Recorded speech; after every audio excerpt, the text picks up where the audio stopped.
किस्त नंबर 6, वो लम्हा जब सब बदल गया। पिछली किस्त का खुलासा। अनाया और हारून ने इस्लामाबाद में एक नई जिंदगी का आगाज किया। मोहब्बत, मेहनत और सब्र ने उन्हें वो मकाम दिया जहां उनकी पहचान इज्जत से होने लगी। अनाया की किताब तुम मेरे हो ने पजीराई हासिल की और हारून ने एक तालीमी इदारे में अपनी काबिलियत का लोहा मनवाया। सब कुछ पुरअमन लग रहा था, लेकिन कहानी तब ही दिलचस्प होती है जब सब बदल जाए। एक अजनबी ईमेल, माजी की दस्तक। एक दोपहर अनाया अपने लैपटॉप पर काम कर रही थी जब एक ईमेल मौसूल हुई। सब्जेक्ट, मैं तुम्हें भूला नहीं। मुरसिल, z.hano08gmail.com। अनाया ने बेचैनी से मील खोली और आंखों के सामने अंधेर छा गया। अनाया, तुम खुश हो?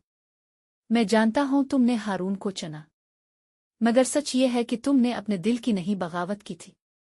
मैं वापस आ रहा हूं। कुछ बातें अधूरी रह गई थीं। जेड अनाया का माजी। वो शख्स जिससे कभी उसके रिश्ते की बात चली थी मगर अनाया ने इनकार कर दिया था। हारून की खामोशी। अनाया ने हारून को ईमेल दिखाई। हारून ने पढ़ा, फिर चंद लम्हे खामोश रहा। फिर धीरे से कहा, माजी की परछाइयां तब तक असर नहीं करती जब हम खुद उन्हें अपने हाल में जगह ना दें। अनाया ने हारून का हाथ थाम लिया। मेरा माजी बस एक पुराना बाब है, मेरा आज सिर्फ तुम हो। जैद की वापसी। चंद दिन बाद अनाया एक बिग स्टोर की तकरीब में शिरकत के लिए गई जहां इसकी किताब को पेश किया जा रहा था। तकरीब में एक चेहरा ऐसा था जो भीड़ में भी पहचाना जा सकता था, जैद हसन। लंबा कद, गहरी आंखें और वही खुद एतमादी। जैद ने मुस्करा कर हाथ बढ़ाया। मुबारक हो अनाया, तुमने खुद को मनवाया, लेकिन तुम मुझे भला नहीं पाई हो, है ना? अनाया पीछे हटी। जैद, मेरी जिंदगी में अब सिर्फ एक शख्स की जगह है और वो है हारून। जैद की साजिश। जैद एक कामयाब बिजनेसमैन बन चुका था। इसे शिकस्त बर्दाश्त नहीं थी।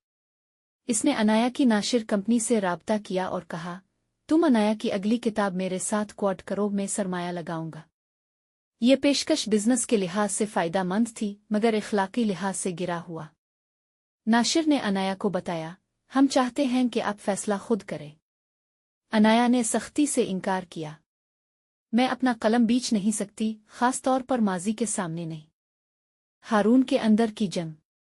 हारून ने जैद की मौजूदगी को नजरअंदाज करने की कोशिश की मगर एक दिन इसे अनाया और जैद को एक तकरीब में इकट्ठे देख लिया। जैद कुछ कह रहा था, अनाया सुन रही थी और बस। मगर हारून के दिल में शक की चिंगारी जल उठी। घर आकर वो खामोश रहा।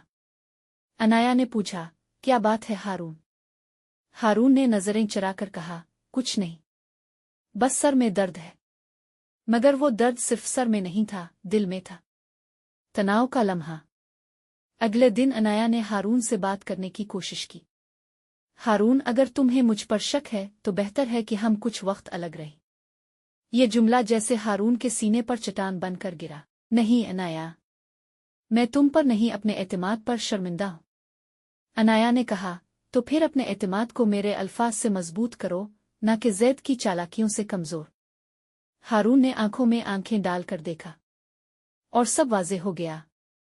किस्त 6 का इख्तिताम। जैद की वापसी ने अनाया और हारून के रिश्ते को एक कड़े इम्तिहान से गुजारा। शक की बारिश में मोहब्बत भीग गई मगर टूटी नहीं। ये वो लम्हा था जब सब बदल गया। माजी ने हाल पर दस्तक दी मगर हाल ने दरवाज़ा बंद कर दिया।